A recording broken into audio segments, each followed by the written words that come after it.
अस्सलाम वालेकुम भाइयों, क्या हाल चाल हैं? खैरियत से हैं? अच्छा भाइयों, मैंने यहाँ पे देखा कि बहुत सारे कुछ क्वेश्चंस चल रहे थे कि हमें अल्बाइनो से डेकिनो लगाना चाहिए, कि अल्बाइनो से पारब्लू स्प्लिटिनो लगाना चाहिए, कि अल्बाइनो से पारब्लू लगाना चाहिए। तो यहाँ पे सर हम ये कह रहे हैं कि हम बेसिक पेयरिंग क्यों अल्बाइनो टू पारब्लू स्प्लिटिनो कहते हैं कि यहाँ से रिजल्ट आपके पास आ जाता है। आपके पास 2 से 3 चिक्स का अल्हम्दुलिल्लाह सर्वाइवल भी आता है, और इससे ज़्यादा चिक्स भी आते हैं आपके पास, जिस तरह आपने केयर की हो और जिस तरह की स्ट्रॉन्ग ब्लड लाइन हो। लेकिन जब आप अल्बाइनो थ्रू डेकिनो को लगाते हैं तो वहाँ पे एक्चुअली बहुत एक्सपीरियंस चाहिए होता है। डेकिनो थोड़ी सी वीक ब्लड लाइन की तरफ चले जाता है।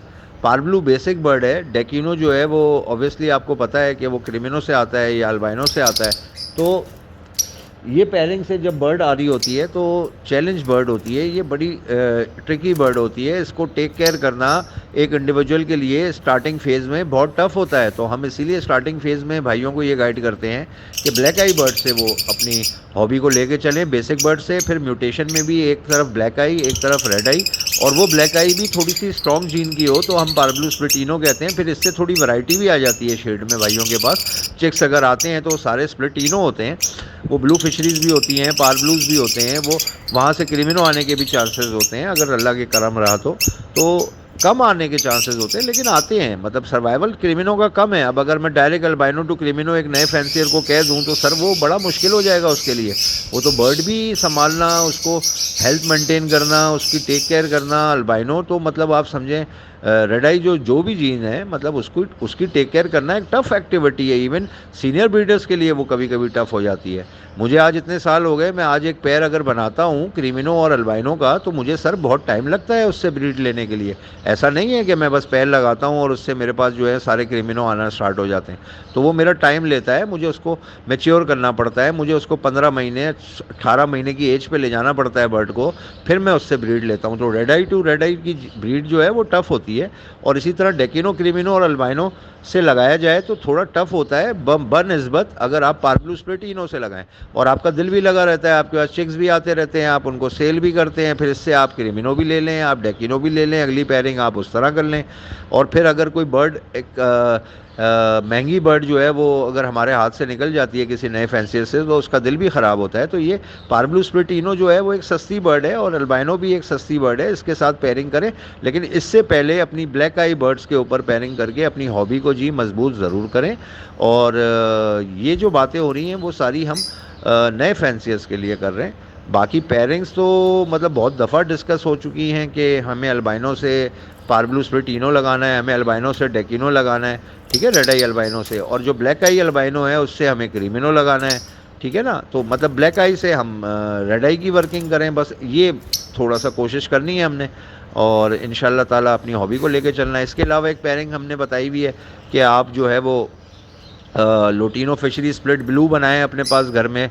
रेड आई लोटिनो से लेके उसको अल्बाइनो से लगाएं, लोटिनो को स्प्लिट ब्लू करें, फिशरी बनाएं, उसको ब्लू स्प्लिटिनो को यूज़ करें। इस तरह करके स्ट्रॉन्ग ब्लड लाइन करके आप अल्बाइनो टू लोटिनो को लेके चलें तो यहाँ से भी आपके पास अल्बाइनो चिक्स स्ट्रॉन्ग आते हैं आगे। अल्बाइनो रेड आई भी आता है आपके पास और लोटिनो फिशरी भी आती हैं आपके पास। रेड आई में स्ट्रॉन्ग ब्लड लाइन की बर्ड्स होती हैं। इसको लेके फिर आगे आप एक स्टेप फॉरवर्ड पारब्लू स्प्लिटिनो से लगाएं, डेकिनो से लगाएं, जो अल्बाइनोज हैं इनके साथ आगे वर्किंग करें तो इंशाल्लाह ताला रिज़ल्ट आता है। तो ये 3-4 साल में जाके नए हॉबियर को जी ये बेसिक बर्ड्स जो हासिल करनी है क्रिमिनो, इसकी इसको संभालना, इसकी केयर करना जी समझ में आता है। तो मेरा व्यू ये है कि सीनियर फैंसियर्स प्लीज़ ये समझें कि हम यहाँ पे जो एडवाइस दे रहे हैं वो जूनियर्स को दे रहे हैं। और ज़ाहिर बात है जो सीनियर्स हैं उन्होंने तो ये सब वर्किंग्स की हुई हैं, अब तो वो आगे पेल फेलोज़ और डन फेलोज़ और इसकी तरफ जा रहे हैं। तो ज़ाहिर बात है वहाँ पे वो वर्किंग्स कर रहे होते हैं, हर साल कोई ना कोई अपने आप को, अपने शेड को, चीज़ों को इम्प्रूव कर रहा होता है। तो उम्मीद है जी मैंने तमाम भाइयों के कुछ सवालात के जवाब इसमें कवर कर लिए होंगे।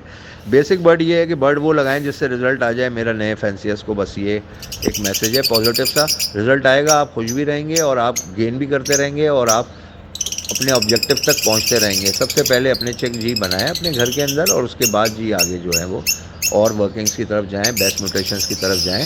ये हॉबी जी मैं फिर रिपीट कर रहा हूँ, ये पैसों से, इन्वेस्टमेंट से सर नहीं चलती।